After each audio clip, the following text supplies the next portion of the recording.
January is over, so it's time to do a reading wrap-up. You were the ones to actually pick my January reads, and having to meet your expectations somehow made this month the best reading month ever. Honestly, I thought I was going to be pressured into reading as much as I can, but I was rather feeling ambitious about the whole thing. Now, don't get your hopes up. I know it sounds as if I read all the books we talked about. I didn't. But I do have some new picks we didn't discuss about. So let's get into it. So this month I read 5 books, DNF'd 1, and started 2 others, which I will finish in February. Let's start with my actual first read of the month, which was Problematic Summer Romance by Ali Hazelwood. I picked up this one knowing that it wasn't going to be a rough start to my reading month. Most of you already know that Ali Hazelwood is a comfort writer for me.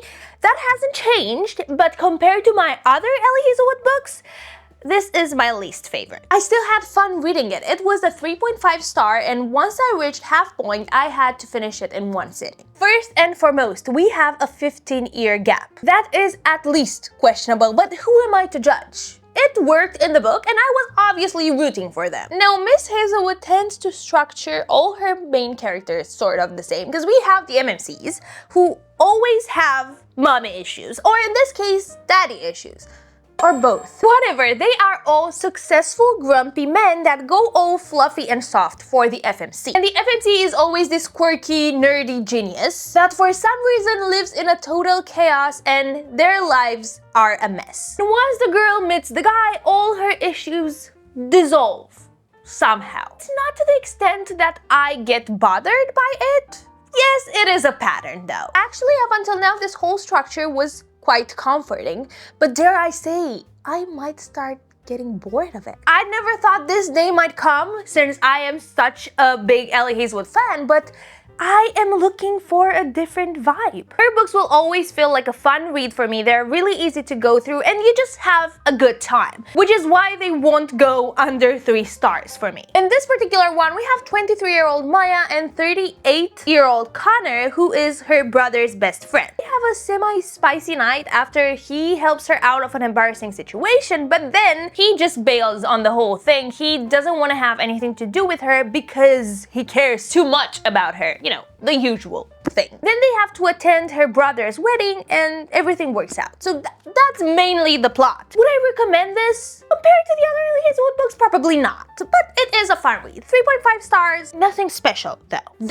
This damn book started as the most beautiful love story I have ever read in my entire life. I've never read something that portrayed so deeply the longing 2 people have for each other after they've shared history together. Evelyn and Arden are the definition of love with the good parts and the bad parts. Lara Stephen literally managed to share with us the essence of what love feels like. Even if in their particular case, it's sort of tragic. So this is about Evelyn that remembers all her past lives, and in each one of them, she was killed by her lover before turning 18. She doesn't really remember how all of this started. You can clearly see how deep of a connection and how complex their relationship is. And the book focuses on her current life in which she needs to get to her 18th birthday in order to save her sister. And throughout the book, we literally jump back in time through their lives. This is so beautifully written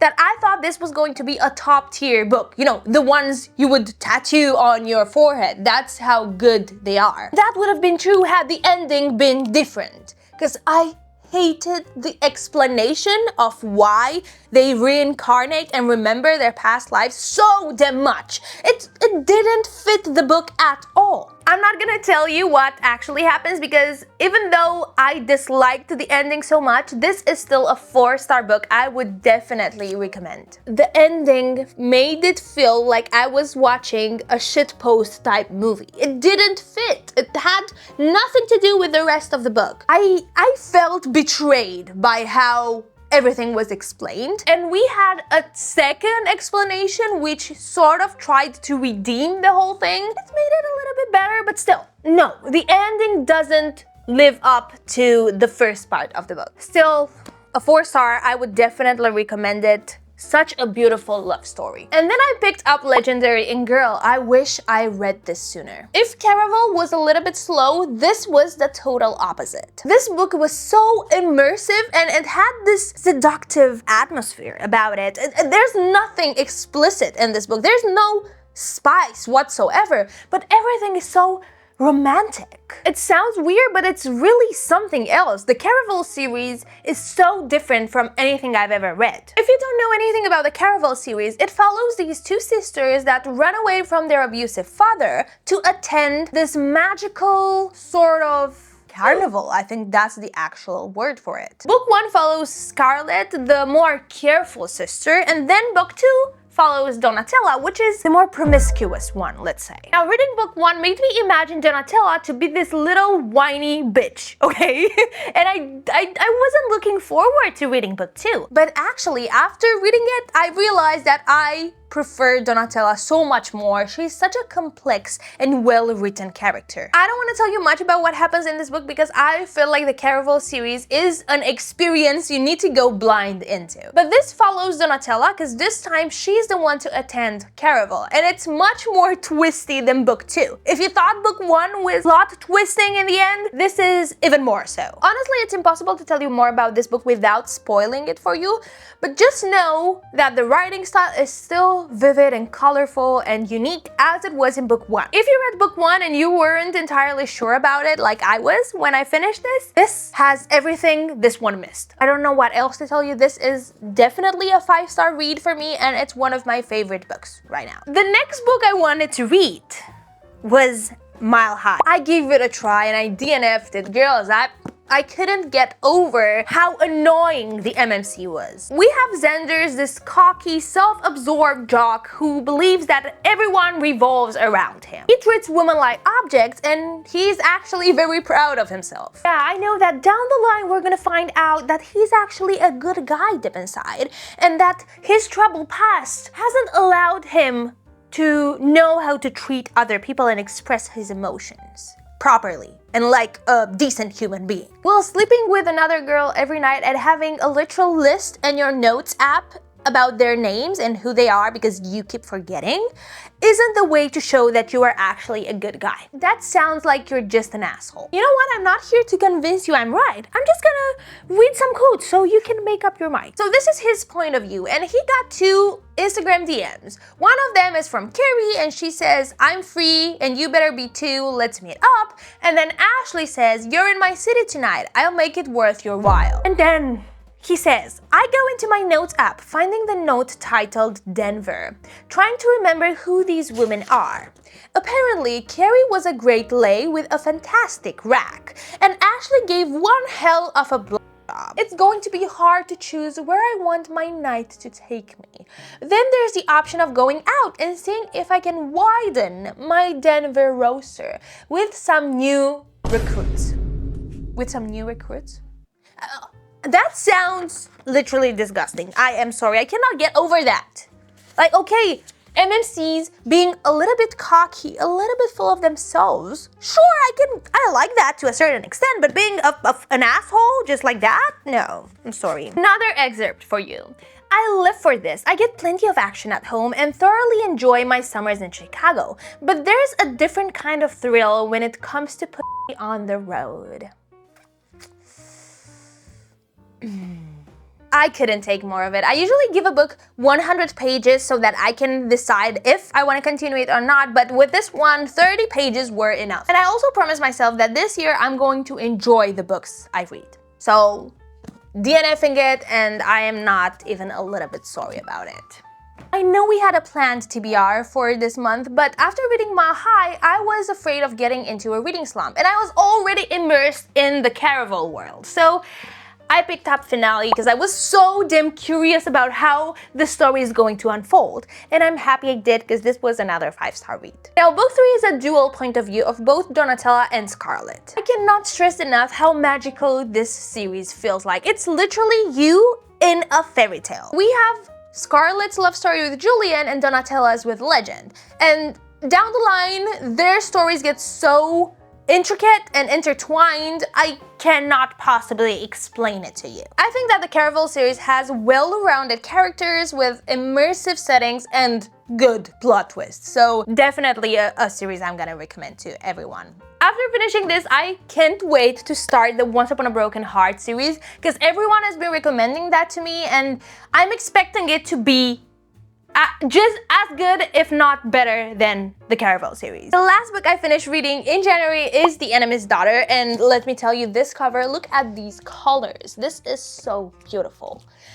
This was a fun read. This book has a good pacing and the writing style is very easy to follow. Also, the main characters are likable. I feel like there's nothing to complain about that. But I'd still say this is a weekend read. Does it all make sense? No, the magic system has no sense whatsoever. This was supposed to be a romantasy, or at least that's what the blurb pointed towards.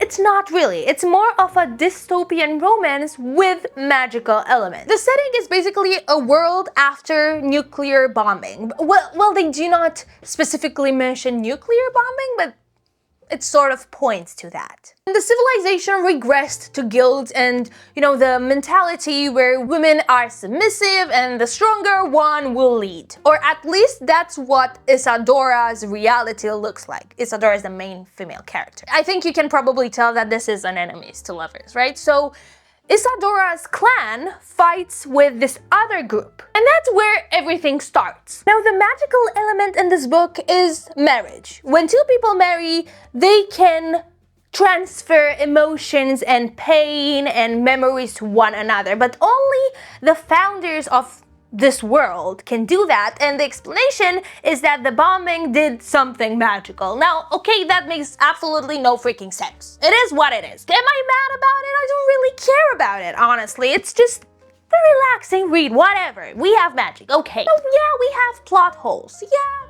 well, certain things don't make sense.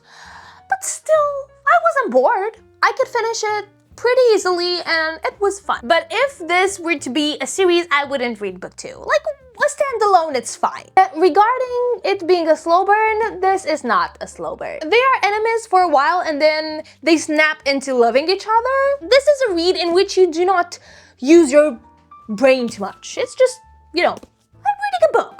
Whatever. 3 stars maybe? I don't hate it, I don't love it. I just enjoyed it as it is. I started 2 more books this month. One is The Assassin's Blade, which I am currently reading.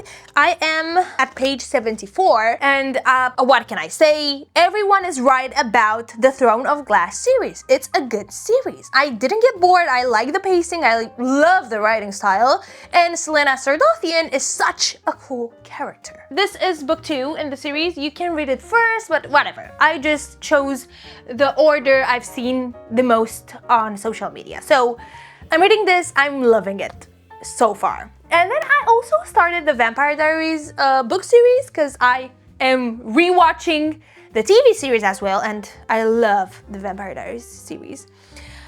And I wanted to see, is this as good? Is the series better? This is definitely not as good as the TV series, okay? No. Because in this book, I am not that far into it. That's page 33.